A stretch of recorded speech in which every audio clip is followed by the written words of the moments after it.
Olá, você que acompanha o canal de O Tempo, nós separamos para vocês alguns dos melhores momentos do Tempo News desta semana. O ministro Flávio Dino, do STF, mandou, como você tem acompanhado, os três poderes passarem um pente fino e cortarem os penduricalhos ilegais dos contra-cheques. A decisão foi de ontem, quinta-feira, e ataca diretamente as verbas indenizatórias que servem para driblar o teto do funcionalismo público. Dino deu 60 dias. Perdão, engasguei. Deu 60 dias para o Executivo, Legislativo e Judiciário acabarem com os benefícios que não têm uma lei específica. Entre as mordomias na mira estão auxílio transporte pago a quem nem prova tem de que se deslocou, o auxílio educação sem recibo de escola, tem também aquela folga de um dia a cada 3 dias trabalhados que servidores podiam vender e transformar em dinheiro. É a famosa escala 3 por 1. Já pensou? Vamos ver na tela um trechinho da decisão do ministro Flávio Dino? Olha lá, gratificações de acervo processual, por vezes premiar quem acumula muitos processos. Auxílio locomoção, que é pago inclusive a quem não comprova se locomoveu ou não para trabalhar. Auxílio combustível, a mesma coisa. Auxílio educação, que acontece por vezes sem que haja o custeio de qualquer serviço educacional. E o ministro seguiu com outras informações na arte que vem a seguir, falando também trazendo também outras informações. Olha lá, há também os penduricalhos que recebem nomes que afrontam ainda mais o decoro das funções públicas. Essa eu vou até falar mais devagar um pouquinho, que vamos lá, ó. Olha esses penduricalhos aí, são chamados de Auxílio Peru, isso mesmo, época de Natal, Auxílio Peru e Panetone. Ainda que se cuide dos nomes, ainda que se cuide dos nomes aparentemente anedóticos, quer dizer, parece piada, eles caem em conhecimento geral repetidamente nos últimos anos, configurando frontal violação à Constituição Federal. O despacho dele é bem grande, a gente separou esses trechinhos aí para você.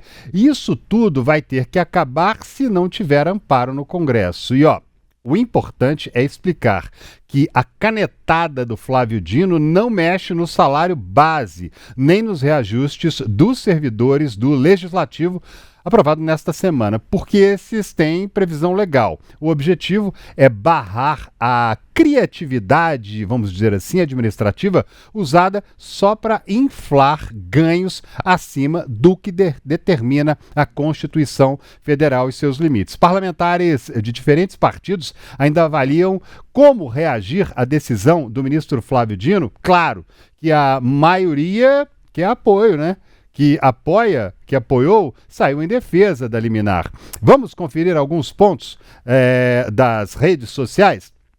Tá lá, Tabata Amaral, conhecida por divergir muitas vezes das decisões do governo, seja ele de direita, seja ele de esquerda, disse o seguinte: como autora de um projeto de lei e uma PEC dão fim aos supersalários, recebo com muito otimismo a notícia de que o ministro Flávio Dino determinou a suspensão dos penduricalhos ilegais, aquelas verbas, como a gente mostrou aqui, aquelas verbas indenizatórias que se acumulam aos salários da elite do funcionalismo e ultrapassam o teto constitucional. Como autora de um projeto, ela está falando isso. Zeca Dirceu, que é filho do Zé Dirceu, aquele muito famoso ex-integrante lá do PT, ele disse o seguinte: Dino manda suspender penduricalhos não previstos em lei nos três poderes.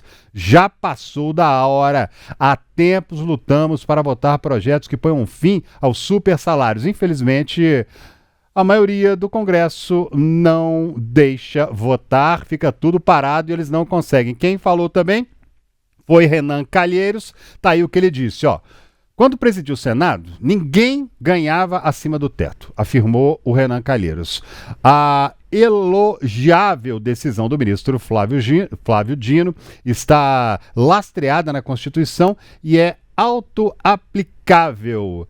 Guilhotinar penduricalhos representa uma economia anual de cerca de, gente, olha lá, imagina que tirando esses penduricalhos, uma economia de cerca de 20 bilhões de reais. O ministro Dino tem a visão saneadora dos estadistas, disse Renan Calheiros aí em sua rede social. Rogério Marinho também veio a público falar, vamos ver o que ele disse ali, ó. Reconhecer a necessidade de frear excessos é um passo correto, algo raro no STF há alguns anos. Uma crítica ali, hein? O Brasil precisa de responsabilidade, controle de gastos e combate a privilégios. Não podemos sustentar supersalários e uma máquina pública inchada enquanto o povo aperta o cinto. Responsabilidade fiscal é respeito ao cidadão. Tem que tirar, né, gente? Esses super salários. Imagina, auxílio peru, auxílio panetone, é muito auxílio para o pessoal receber, enquanto tem gente passando fome no nosso país. No governo, a decisão de Dino pode ser vista como um alívio para o presidente Lula, que ficou isento de ter que vetar o projeto de gratificações aprovado pelo Congresso no início da semana. Antes, Lula tinha 15 dias úteis para sancionar ou vetar a proposta de reajuste salarial dos servidores do Legislativo, que poderia chegar a 77 mil. Imagine só, hein? Mas, com a determinação, os penduricalhos estão suspensos pelo prazo de 60 dias. Como a decisão é em caráter liminar, ainda passará por referendo do plenário do Supremo Tribunal Federal. O julgamento, gente, foi marcado para o dia 25 de fevereiro. Está chegando aí Ana Paula Ramos. Muita gente aí, até gente que se coloca de forma oposta, né, como oposição ao atual governo, carimbando ali a decisão do Flávio Dino, lá do STF, naturalmente que é uma decisão à parte, não tem nada a ver com o governo, mas muita gente ali que critica o STF, chancelando a decisão de Flávio Dino de tirar esses benefícios aí dos super salários, hein, Ana? Pois é, André. Isso é uma coisa que chama atenção, né? Porque a gente viu essas manifestações tanto de aliados do presidente Lula quanto da oposição a favor dessa decisão do ministro Flávio Dino e contra os penduricalhos, mas recentemente a Câmara aprovou esse projeto que reajusta o salário dos seus próprios servidores e também cria algumas gratificações que também configuram ali penduricalhos, né? E aí, então, e esse projeto foi aprovado, então teve apoio de todos os lados lá no Congresso. A gente sabe que ano eleitoral ninguém quer ficar contra os servidores. Por isso que o presidente Lula parece que também ficou um pouco aliviado com essa decisão do ministro Flávio Dino, porque ele vai ter uma justificativa, a tendência é que ele vete parcialmente essa proposta que foi aprovada na Câmara recentemente, e ele vai provavelmente sancionar o reajuste dos servidores, que está previsto nesse projeto de lei, mas essa parte das novas gratificações ele deve vetar e ele vai provavelmente usar como justificativa a própria decisão do ministro Flávio Dino. E o ministro da Fazenda, o Fernando Haddad, também falou sobre isso hoje, também elogiando essa decisão do ministro Flávio Dino, ele que sempre que tem oportunidade, ele critica os super salários do funcionalismo público e ele acha que o Congresso tem que fazer alguma lei para regulamentar essa questão. Realmente, apesar da Constituição falar do teto, essas gratificações elas acabam ficando ali muito soltas, muito a bem prazer dos políticos que decidem por isso. Inclusive, também, só para a gente explicar um pouquinho essa questão do julgamento que vai ter lá no STF, no dia 25 eles vão julgar essa liminar do ministro Flávio Dino, ou seja, eles vão concordar, né, ratificar essa decisão dele ou derrubar, mas não vai ser a análise do mérito. Vai ser feito um novo julgamento depois para analisar, de fato, o mérito desse questionamento, para decidir se esses penduricalhos são legais ou são ilegais e quais são as determinações ali que vão surgir. Isso também pode virar uma jurisprudência, também pode ser importante nesse sentido de regulamentar daqui para frente essa questão. André? Ô, Ana, agora o que chama atenção, né, tem uns nomes aí, até no despacho do Dino ele fala ali, né, que é uma afronta, muitas vezes ele parece até piada, né, auxílio peru e auxílio panetone. São umas coisas que na cabeça da gente, de modo geral, né, cidadão comum, a gente fica pensando, a gente imagina, chega final do ano, a pessoa recebe ali um auxílio para comprar panetone, para comprar peru de Natal. Realmente, mas o importante é que de vez em quando ainda tem alguém que vai lá para olhar e fala, gente, vamos revisar isso aqui, porque esse negócio não está certo. Quanto isso, desemprego aí, muita gente sem dinheiro para pagar as contas, é sempre difícil. O clima fechou na Argentina, nossa vizinha aqui, por causa da nova legislação trabalhista, né, do presidente Javier Milei.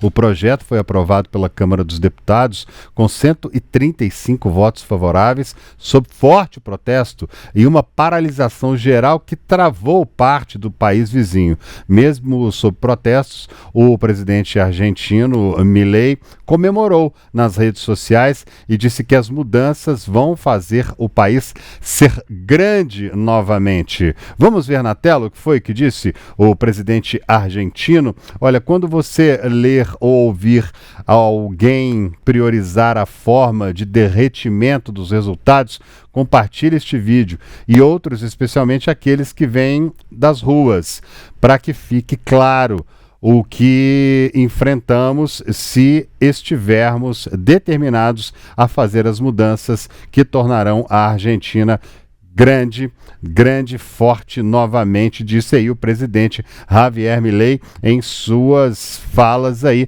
na rede social X, falando sobre essas mudanças de regras na Argentina, né, gente? Mudanças, inclusive, que podem gerar até pessoas poderem trabalhar 12 horas por dia na Argentina, e essas imagens que você acompanha, o pessoal rasgando a bandeira da Argentina, paralisação, e olha, foram recebidos ali com jatos de água, foram recebidos à força, o rapaz caiu ali, tomou um tombo, isso aí na Argentina vizinha por causa de mudanças nas leis trabalhistas que trazem e que retiram diversos direitos dos argentinos, e o pessoal lá na Argentina é assim, o presidente toma decisão, o povo não gosta, vai para a rua, tá aí a praça ali, uma região bem central em Buenos Aires, ali próximo, se não me engano, à Casa Rosada, que é a casa oficial do presidente argentino. As pessoas eram uma grande barricada de metal por causa desses protestos contra mudanças. Voa bomba de efeito moral de um lado, água, e do outro lado voa pedra nas pessoas que estão fazendo a segurança. Ainda assim, o presidente argentino foi para as redes sociais comemorar a mudança nas regras. A Confederação, inclusive, do Trabalho convocou o cruzamento dos braços contra as mudanças que limitam manifestações sociais, né, contra as regras impostas lá na Argentina, e os reflexos desse caos, eles chegaram até aqui no nosso país. É isso mesmo, a campanha Aerolíneas Argentinas cancelou mais de 200 voos, 250 aproximadamente, prejudicando cerca de 31 mil passageiros e gerando milhões de reais em prejuízos. No aeroporto de Guarulhos, que fica em São Paulo, dezenas de partidas e chegadas precisam ser suspensas, forçando várias empresas a prorrogar as rotas, né, a reprogramar, aliás, as rotas, tanto daqui para lá quanto de lá para cá. Tá aí o povo argentino lá protestando. Vamos ver o que vai dar daqui para frente.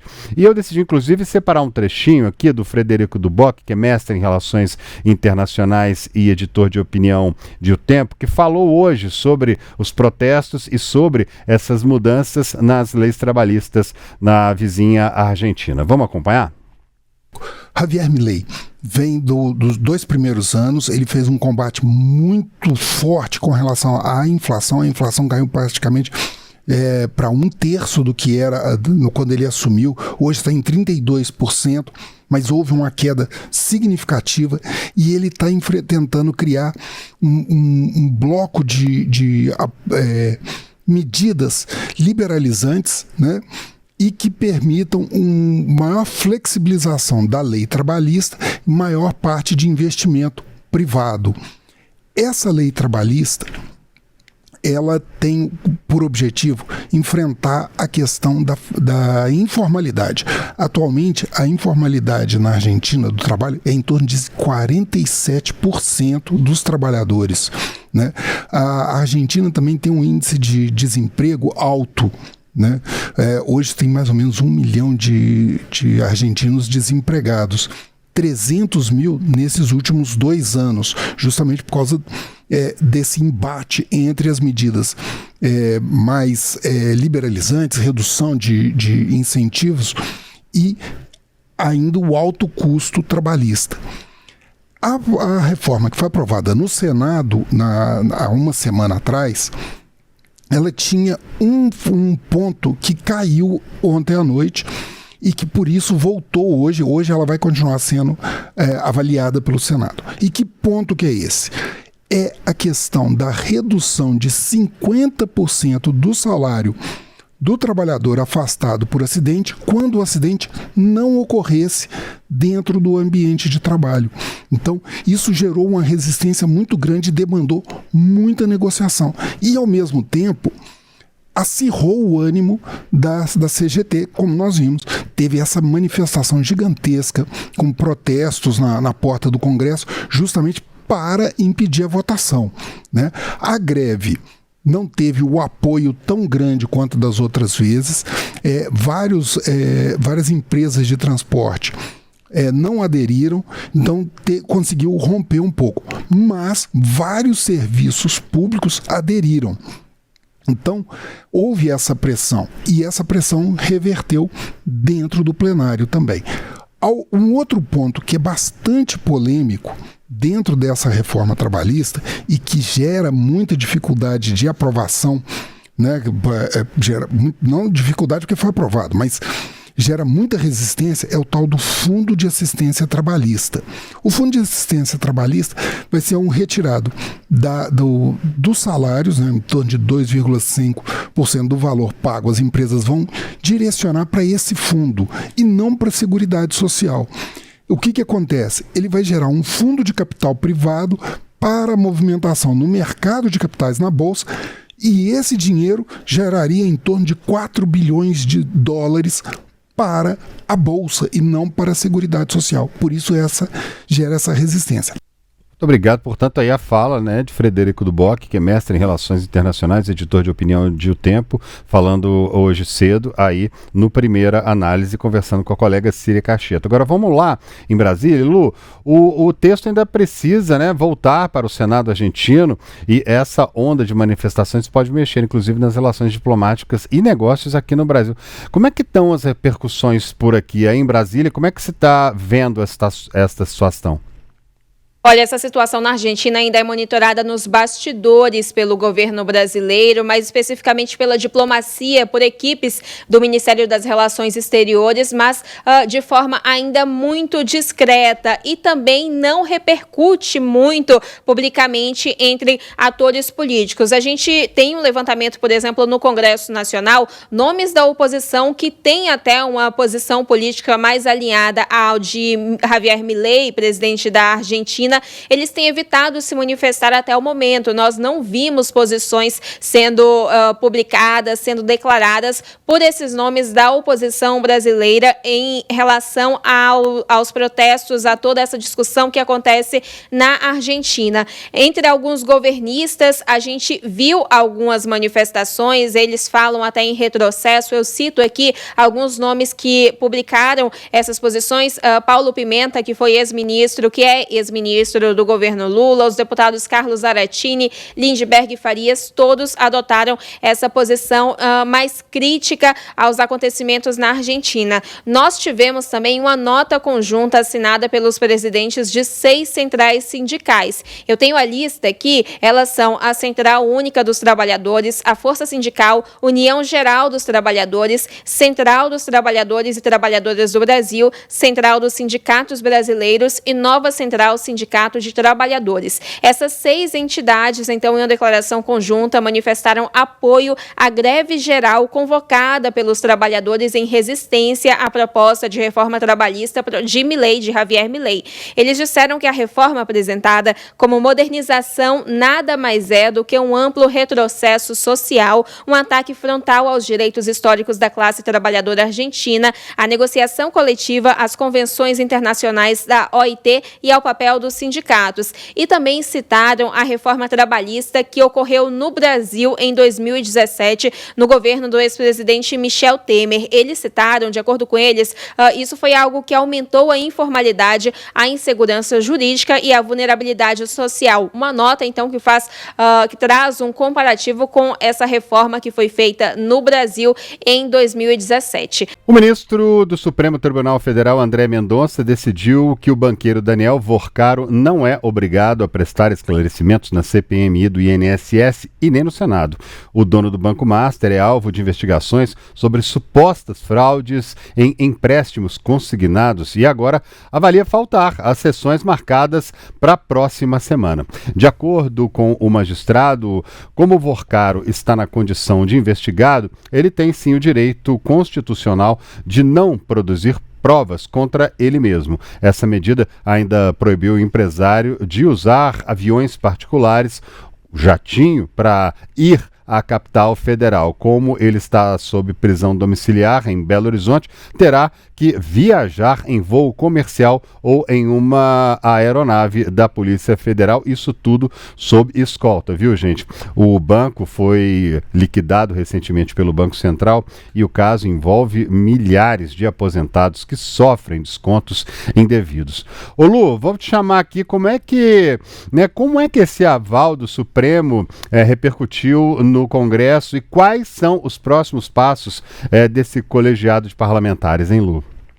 Olha, com essa decisão, Vorcaro já desistiu de comparecer à CPMI do INSS na segunda-feira. E essa foi uma decisão do dono do Banco Master que não era a desejada pela cúpula da CPMI e também por outros parlamentares que integram essa comissão parlamentar mista de inquérito que apura as fraudes no INSS, o Instituto Nacional do Seguro Social, relacionado aí à Previdência. A preocupação da defesa de Vorcaro era com o tamanho da exposição que ele teria em meio a essa investigação mais ampla ali sobre o Banco Master. Isso porque já era esperado que parlamentares, tanto deputados quanto senadores, fossem além do tema que estava restrito ali à ida dele à CPMI, que era a questão dos contratos de empréstimos consignados, assinados ali com a assinatura do Banco Master.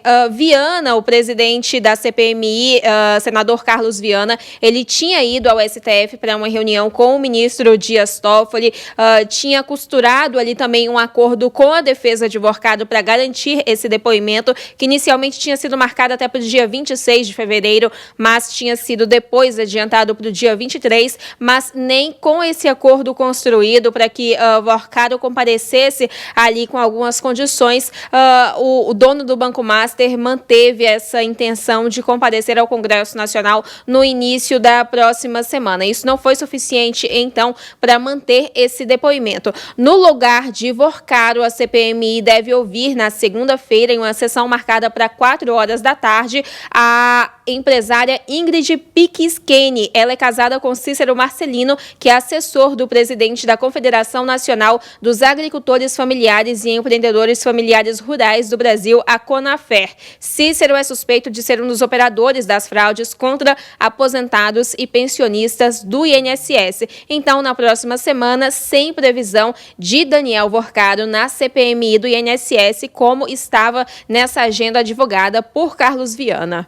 Como tem vitórias o Daniel Vorcaro, hein, gente? Na próxima semana, Vorcaro também é aguardado na Comissão de Assuntos Econômicos do Senado, que montou um grupo de trabalho para acompanhar as investigações do caso Master. A presença dele, assim como na CPMI mista do INSS, é facultativa. O comparecimento dele, até o momento, é incerto. Não se sabe se ele vai ou não prestar depoimento. O ministro do STF, Flávio Dino, proibiu hoje a publicação de novas leis que tenham como objetivo garantir o pagamento de penduricalhos acima do teto do funcionalismo público. Dino fez um complemento à decisão que foi publicada no dia 5 de fevereiro. E, na ocasião, o ministro do Supremo determinou a suspensão de penduricalhos acima do teto nos três poderes, né? O teto do funcionalismo público é de R$ 46.300 mensais. Essa liminar ela vai ser analisada pelos demais ministros no próximo dia 25. A decisão também vetou o pagamento retroativo. No despacho de hoje, Dino afirmou que é proibido o reconhecimento de qualquer nova parcela relativa a suposto direito pretérito do passado, né? Que não sejam pagas na data da publicação da decisão. O ministro reforçou o prazo de 60 dias para que os órgãos públicos justifiquem os penduricalhos. Os três poderes devem divulgar todas as verbas remuneratórias e também indenizatórias e, claro, especificar as leis que fundamentam estes pagamentos. Essa decisão do ministro ocorreu depois que o Congresso aprovou novo penduricalho. A aprovação permitia que os salários de servidores da casa ultrapassassem o limite constitucional. Ontem, o presidente Lula sancionou, o projeto de reajuste salarial aos funcionários, mas ele vetou os dispositivos que autorizavam esses adicionais. Flávio Dino determinou que o Congresso regulamente o funcionamento dessas verbas indenizatórias.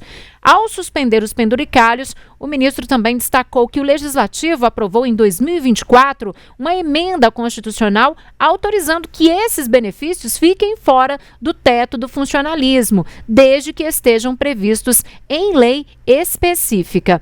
E a decisão ela foi tomada em uma ação que questiona essa remuneração de procuradores de cidades do litoral de São Paulo. A categoria acionou a Justiça para reivindicar o direito de receber os honorários das ações em que atuam até o limite do teto do funcionalismo. A medida ela envolve, portanto, verbas pagas pelo governo federal, governos estaduais e também municipais. E também inclui o Poder Judiciário em todas as instâncias, seja aí federal ou mesmo estadual. Agora, vamos chamar aqui a Lu Landim para a nossa conversa. Lu, como que os três poderes estão reagindo aí a essa determinação do ministro Dino, proibindo novos penduricalhos acima do teto?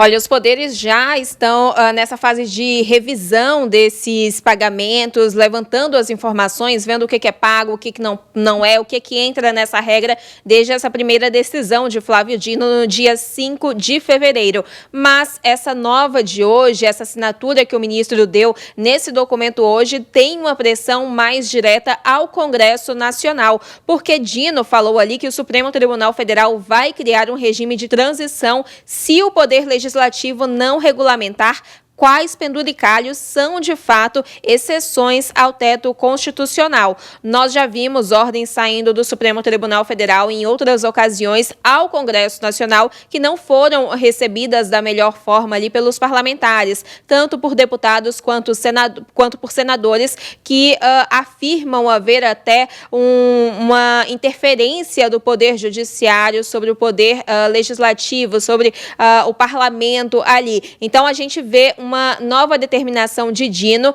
que vai fazer com que o Congresso Nacional debata esse tema, que são os supersalários, são esses penduricalhos. Em outras ocasiões, nós já vimos também parlamentares falando sobre essa pauta, até mesmo ali na reforma administrativa, que está em debate no Congresso Nacional. Isso é um tema que está dentro dessa discussão, mas agora a gente vê essa pressão mais direta ali nessa decisão do ministro Flávio Dino. A gente viu também Dino elogiou até uma declaração do presidente da Câmara dos Deputados, Hugo Mota, que, segundo o ministro, se dispôs em editar a lei nacional exigida, mas ainda assim voltou a fazer essa cobrança ao Congresso Nacional, dizendo que caberá exclusivamente ao STF examinar a fixação de um regime transitório, caso o Congresso Nacional não cumpra o dever de legislar e mantenha a omissão institucional. Lembrando que esses penduricalhos, esses recursos que são tratados nessa decisão do ministro, eles são verbas que permitem o pagamento de valores maiores do que o teto constitucional, que hoje está na ordem de R$ 46 mil. Isso é um valor bruto, é o valor que ganha, por exemplo, um ministro do STF, o presidente da República, os presidentes dos poderes. Então, é desse valor que a gente fala, é dessa verba que, em caráter de indenização, enfim, algum aumento além da remuneração normal, leva esses pagamentos que são feitos mensalmente a um valor acima desse teto constitucional, que é de R$46 mil. A homenagem, um desses temas é a homenagem prestada ao presidente Lula, né, na noite do último domingo, na Sapucaí, pela Escola de Samba Acadêmicos de Niterói, está rendendo muita polêmica, né? A oposição promete levar a discussão de novo ao Tribunal Superior Eleitoral. Mas no fim de semana, a Corte já negou liminares apresentadas pelo Novo e pelo Missão, que é o partido do MBL, né, para barrar o desfile antes de ele acontecer. O plenário ainda vai julgar o mérito das representações feitas pelo Novo e pelo Missão, pois rejeitou apenas as liminares e as queixas-crime estão com o Ministério Público Eleitoral para, de fato, emitir um parecer. A decisão foi analisada em caráter de urgência, ou seja, não discutiu o mérito dos processos. Na prática, significa que até o fim do julgamento o TSE pode mudar, inclusive, de posição. E no meio do caminho vai ter prazo de defesa, de tréplica e apresentação de provas. No final, ao julgar definitivamente as ações, os ministros da Corte Eleitoral podem tanto manter a liminar negada quanto revertê-la. Pois é, e a oposição tem se pronunciado sobre o assunto. O governador de São Paulo, Tarcísio de Freitas, ele fez duras críticas ao presidente Lula. Ele disse que os olhos da justiça são rigorosos quando se trata do ex-presidente Jair Bolsonaro. Mas quando se trata do presidente Lula, existe uma espécie de favorecimento. Vamos acompanhar. Aos amigos, tudo.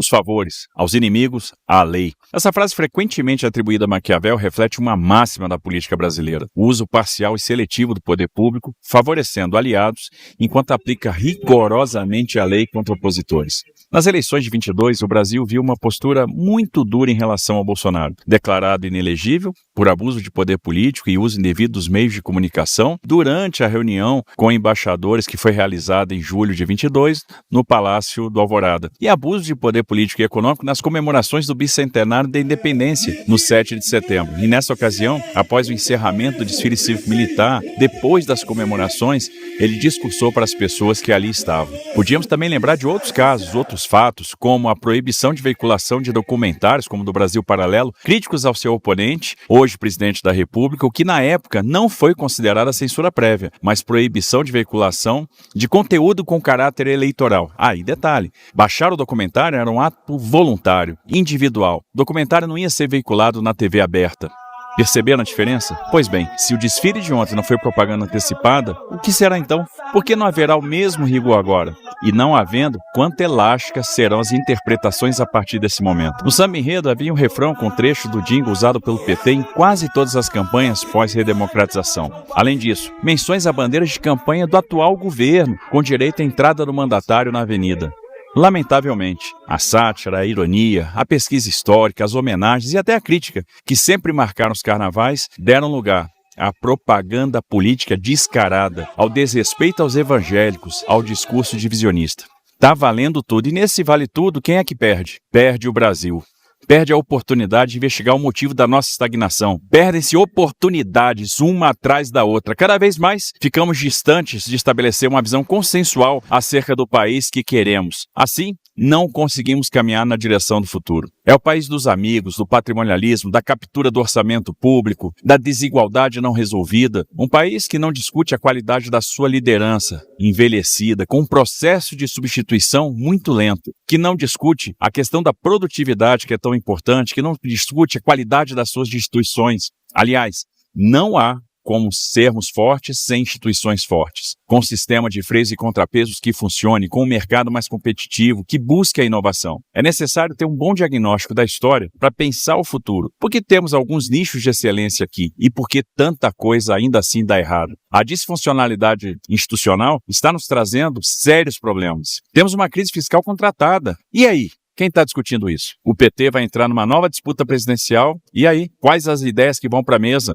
O Estado sob o PT está capturado, não cuida das pessoas e não constrói as bases para o desenvolvimento consistente. Aliás, todos sentimos falta no desfile de algumas alas. Por exemplo, a ala Os Correios faliram e o Lula não viu. Ou quem sabe, a ala de Pai para Filho, ou De Volta à Cena do Crime, ou quem sabe ainda, a ala dos roubados do INSS. Também faltaram alusões ao Mensalão, ao Petrolão, à Sete Brasil, rombo do Postales, ao caso Abreu e Lima, à Operação Acrônimo e por aí vai. O que não falta é escândalo. Um verdadeiro carnaval com o nosso dinheiro. Tá na hora de acordar.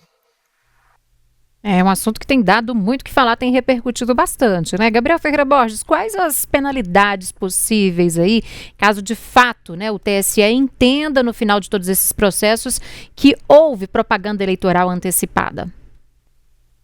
Bom, Síria, caso a propaganda eleitoral antecipada seja caracterizada por uma decisão do TSE, a pena seria uma multa de entre R$5.000 e R$25.000.